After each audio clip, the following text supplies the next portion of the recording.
Hi, welcome to new video. इस video में आज हम देखेंगे कि गूगल क्लाउड प्लेटफॉर्म यानी जीसीपी में वर्चुअल मशीन इंस्टेंस यानी वीएम इंस्टेंस क्या होता है, वीएम इंस्टेंस को कैसे क्रिएट करते हैं और वीएम इंस्टेंस को किसी आउटर सर्विस यानी कि एसएसएच के थ्रू या फिर एफटीपी प्रोटोकॉल यानी फाइलज़िला के थ्रू कैसे कनेक्ट करते हैं। सेम टू सेम आप विंडोज़ में WinSCP से भी कनेक्ट करते हैं, जो प्रोसेस हम फाइलज़िला में यूज करेंगे। ठीक, तो चलिए हम देखते हैं। सबसे पहले आप जब जीसीपी का आप अपना अकाउंट ओपन करोगे तो यहाँ लेफ्ट साइड में ये जो जीसीपी के द्वारा सर्विसेज प्रोवाइड की जाती हैं वो लिस्टेड हैं, जिसमें से आपको दिखेगा कि एक वीएम इंस्टेंस है। वीएम इंस्टेंस क्या होता है? जैसे आपके पास कोई फिजिकल कंप्यूटर आपके सामने होता है, वैसे ही हमें क्लाउड प्लेटफॉर्म, बहुत सारे क्लाउड प्लेटफॉर्म हैं, जैसे गूगल का जीसीपी है, अमेज़न का एडब्ल्यूएस है, माइक्रोसॉफ्ट का एज़्योर है। तो ये डिफरेंट डिफरेंट प्लेटफॉर्म हैं। आज हम जीसीपी को देख रहे हैं, तो जीसीपी में वीएम इंस्टेंस होता है। तो आप यहाँ पर क्लिक करोगे तो यहाँ पर आपको वीएम इंस्टेंस से रिलेटेड सारी इंफॉर्मेशन इधर शो होगी। ठीक, अभी के लिए हमारे पास एक वर्चुअल मशीन जो इंस्टेंस है वो क्रिएटेड है, तो वो यहाँ पर दिख रहा है, बट हम इसको नहीं यूज करेंगे। हम आपको एक वर्चुअल मशीन क्रिएट करेंगे और उसको कैसे हम कनेक्ट करेंगे एसएसएच के थ्रू, फाइलज़िला के थ्रू, वो शो करेंगे। ठीक, तो वर्चुअल मशीन क्रिएट करने के लिए आप इस क्रिएट इंस्टेंस बटन पे क्लिक करेंगे। क्लिक करने के बाद जो आप वीएम इंस्टेंस क्रिएट करेंगे उससे रिलेटेड यहाँ पर ऑप्शन आपके पास ओपन आउट हो जाएंगे। यहाँ पर इन्होंने मशीन कॉन्फ़िगरेशन के लिए एक बाय डिफ़ॉल्ट नेम दे दिया है। आप चाहें तो इस नेम को मॉडिफाई करके अपने पर्पज़ के अकॉर्डिंग रीनेम कर सकते हैं।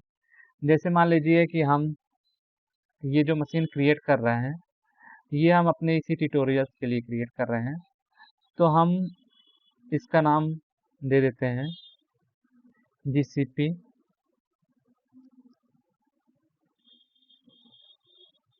ट्यूट नाम दे देते हैं। ठीक, ये हमारा इसका नाम हो गया। उसके बाद आप इस मशीन को किस रीजन में क्रिएट करना चाहते हैं, आप यहाँ से रीजन सेलेक्ट कर सकते हैं। आप अपने नियरेस्ट नेबर जो आपके रीजन है उनको सिलेक्ट करिएगा इस ऑप्शन में से। हमारे पास यहाँ पर जो सबसे नियरेस्ट रीजन है वो है हमारा दिल्ली का, तो हम ये एशिया साउथ टू दिल्ली का रीजन सेलेक्ट कर ले रहे हैं। और यहाँ से उसके बाद रीजन सेलेक्ट करने के बाद आप कोई भी जोन सेलेक्ट कर सकते हैं। इस रीजन में जितने भी जोन अवेलेबल होंगे वो यहाँ पर दिखे जाएंगे। ठीक, तो इसमें से आप कोई एक जोन सेलेक्ट कर लीजिए या फिर एनी का भी ऑप्शन दे सकते हैं। ठीक, मान लीजिए हम Asia south two A select कर लेते हैं, ये हमारा जोन हो गया। उसके बाद यहाँ पर जो है ये आपको डिफरेंट डिफरेंट ऑप्शन दिए गए हैं कि आप जो मशीन क्रिएट करेंगे यानी वीएम इंस्टेंस जो क्रिएट करेंगे वो किस पर्पज़ के लिए करेंगे, जनरल पर्पज़ के लिए करेंगे या फिर कंप्यूट ऑप्टिमाइज पर्पज़ या फिर मेमोरी ऑप्टिमाइज पर्पज़ के लिए, स्टोरेज ऑप्टिमाइज पर्पज़ के लिए या जीपीयू ऑप्टिमाइज पर्पज़ के लिए। तो ये डिफरेंट डिफरेंट ऑप्शन है। इसमें से आप जिस पर्पज़ के लिए मशीन क्रिएट करना चाहते हैं वो पर्पज़ आप चूज़ कर लीजिए। हम जनरल पर्पज़ के लिए ही मशीन को क्रिएट कर रहे हैं, इसलिए हम जनरल पर्पज़ में से ही कोई एक मशीन चूज़ करेंगे। इसमें मशीन का ये सीरीज मेंशन हुआ है और ये डिस्क्रिप्शन मेंशन हुआ है कि आप किस पर्पज़ के लिए जो यूज करेंगे, कि कंसिस्टेंसी C4 सीरीज है जो उसकी वो कंसिस्टेंटली हाई परफॉर्मेंस देगा और उसका जो वर्चुअल सीपीयू है वो 22192 रहेगा। मेमोरी आपका ये है और सीपीयू प्लेटफॉर्म जो इसका है ये है। ठीक, तो आप इसमें से कोई एक सिलेक्ट कर सकते हैं। हम बाय डिफ़ॉल्ट यहाँ पर ये E2 दिया रहता है, इसका लो कॉस्ट है, डे टू डे कंप्यूटिंग है। इसका जो वर्चुअल सीपीयू है 125 से 32 तक का है। मेमोरी जो इसकी है 128 GB का है, और इसका जो CPU प्लेटफॉर्म है इंटेल ब्रॉडवेल का है। ठीक, तब इसी को सिलेक्ट करते हैं, और जब यहाँ पर आप कोई भी सीरीज सिलेक्ट करेंगे उससे रिलेटेड जो आपका मंथली एस्टिमेट चार्ज आएगा वो यहाँ पर बिलिंग आउट आपको शो करेगा।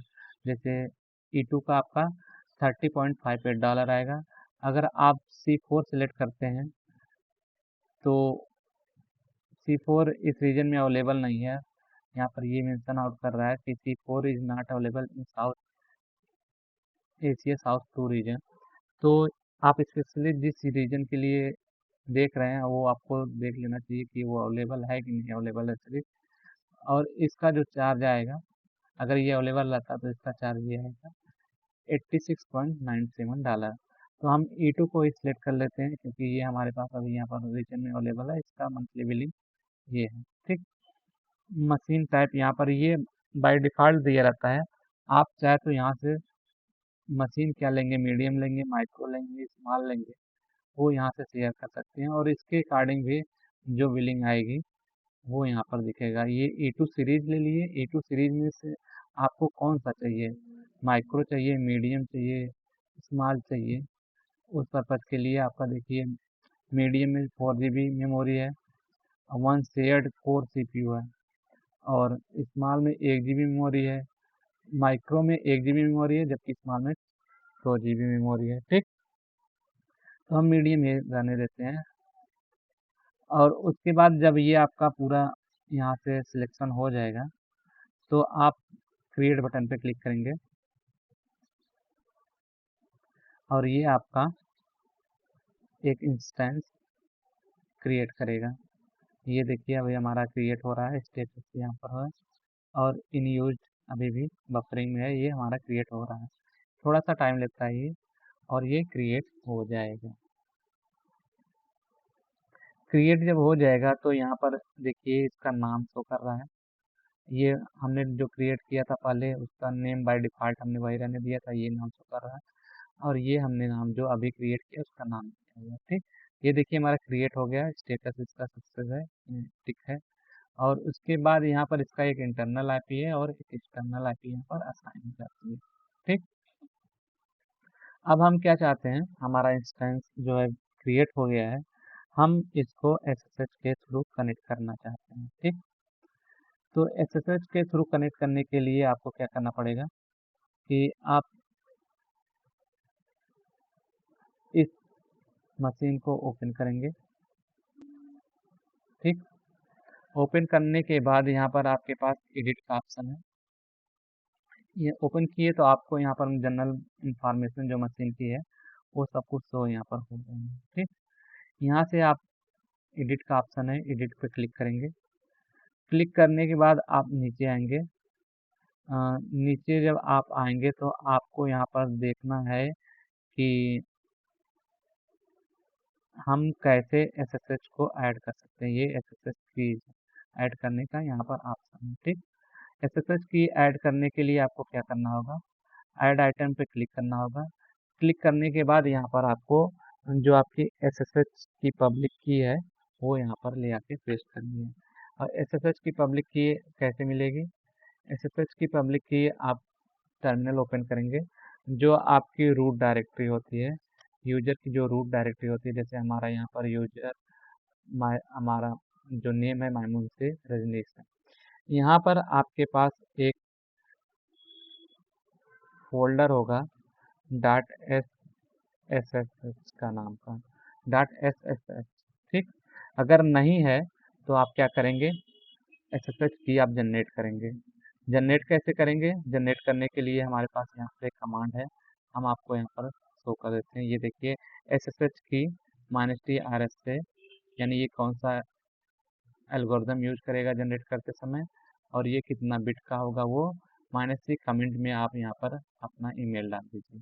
ठीक, यहाँ पर आप अपना ईमेल डाल दीजिएगा जिससे वो SSH की आपको रिकॉग्नाइज हो जाए। ठीक, इसके बाद क्या करेंगे, यहाँ पर इस फोल्डर में जाने के बाद, SSH फोल्डर में जाने के बाद आप देखेंगे कि यहाँ पर ls करेंगे।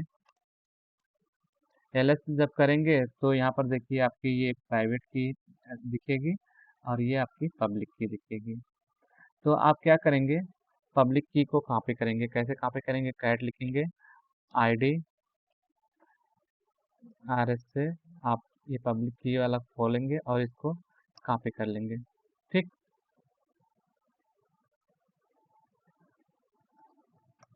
कॉपी कर लेंगे। कॉपी करने के बाद आप उसको क्या करेंगे, यहाँ पर ले आके पेस्ट कर देंगे।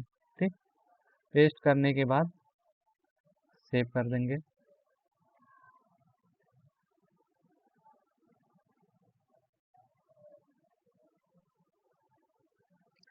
सेव करने में ये थोड़ा सा टाइम लेगा और आपका ये सेव हो जाएगा। ठीक, ये देखिए हमारा सेव हो गया। और जब सेव हो जाएगा तो आप जब एसएसएस वाले ऑप्शन में जाएंगे तो यहाँ पर आपका यूजर नेम दिख जाएगा। ठीक, ये आपका यूजर नेम दिख जाएगा जो आपने वहाँ पर कॉपी किया था एसएसएच की, वहीं से ये नेम लिया हुआ है। ठीक, तो अब इसको टर्मिनल के थ्रू कनेक्ट करने के लिए आपको क्या करना पड़ेगा, टर्मिनल के थ्रू कनेक्ट करने के लिए आप यहाँ से नेम ले लीजिए और उसके बाद इसका आप आईपी एड्रेस ले लीजिए। ठीक,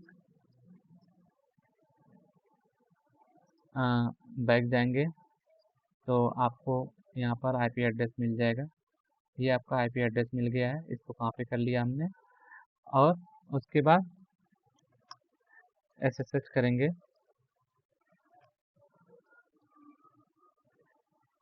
आपका जो नेम है @ करेंगे और आपका जो आईपी एड्रेस है।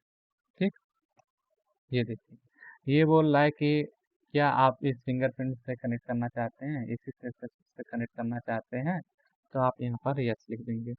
अभी देखिए हमारा यहाँ पर जो नाम था मायमुंशी रजनीश @मायमुंशी रजनीश मैकबुक एयर करके था। ठीक, अभी ये जब कनेक्ट हो जाएगा तो ये हमारा नाम चेंज होकर के क्या हो गया, रजनीश। ये आपका, ये भी आपका नाम चेंज हो जाएगा। पहले आपका यहाँ पर जो लोकल सिस्टम का नाम है वो रहेगा, जब कनेक्ट हो जाएगा तो ये आपका रिमोट सिस्टम का नाम आ जाएगा। ठीक, अब आप यहाँ पर एलएस करेंगे तो देखिए कुछ नहीं है। ठीक, अब यहाँ पर आप कोई फोल्डर भी बना सकते हैं। मान लीजिए हम ट्यूट नाम का एक फोल्डर बना देते हैं। ठीक,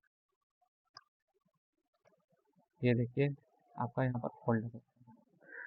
तो अब यहाँ से आप जो भी ऑपरेशन करना चाहते हैं टर्मिनल के थ्रू कर सकते हैं। ठीक, उसके बाद अब हम इसको फाइल लीला से कनेक्ट करेंगे। फाइल लीला से कनेक्ट कैसे करेंगे, फाइल लीला से कनेक्ट करने के लिए आप यहाँ पर क्लिक करेंगे और यहाँ पर से एक न्यू फाइल लेंगे और फाइल का नाम आप यहाँ पर दे देंगे।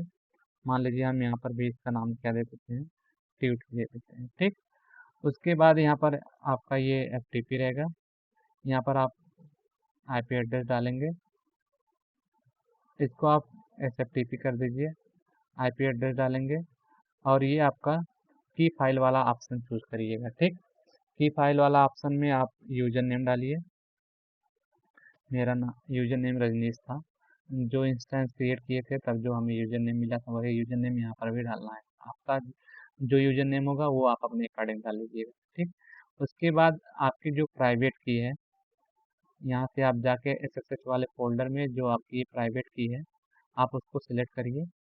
ठीक, और ये आपकी प्राइवेट की लोड हो जाएगी। प्राइवेट की जब लोड हो जाएगी तो आप कनेक्ट पे क्लिक करिए और यहाँ पर ओके कर दीजिए। ठीक, ये देखिए हमारा कनेक्ट हो गया, कनेक्ट हो गया और यहाँ पर हमने जो ट्वीट फोल्डर अभी वहाँ पर क्रिएट किया था वो यहाँ पर दिख रहा है। ठीक, आप जो भी काम वहाँ पर करेंगे यहाँ पर दिखेगा। अब इसके बाद आपको क्या करना है, आप यहाँ से कोई भी फाइल ट्रांसफ़र कर सकते हैं। ठीक, और फाइल को ट्रांसफ़र करने के लिए आप क्या करेंगे, फाइल को ट्रांसफ़र करने के लिए आप पहले यहाँ पर परमिशन देंगे। टर्मिनल में आप पहले परमिशन देंगे, वो कैसे देंगे, ls-ld आपका जो होम है, होम में जो आपका यूजर है उसको परमिशन देंगे। ये आपके परमिशन इसको अलाउड होगी। परमिशन जब अलाउ हो जाएगी तो उसके बाद आप यहाँ पर कोई भी फाइल ट्रांसफ़र कर सकते हैं। जैसे मैंने ये फाइल यहाँ पर ट्रांसफ़र करनी थी, ये देखिए ये आपका फाइल अपलोड हो गई। ठीक, तो ये हमारा पूरा वीएम इंस्टेंस के बारे में हो गया कि कैसे हम किसी हाँ, एक्सटर्नल सिस्टम से इसको कनेक्ट करते हैं और कैसे वीएम इंस्टेंस को क्रिएट करते हैं। ठीक, अगर आपको कहीं भी कन्फ्यूजन कोई है तो आप कमेंट में मेंशन करिए, हम उसका आंसर देंगे। ठीक है, थैंक यू।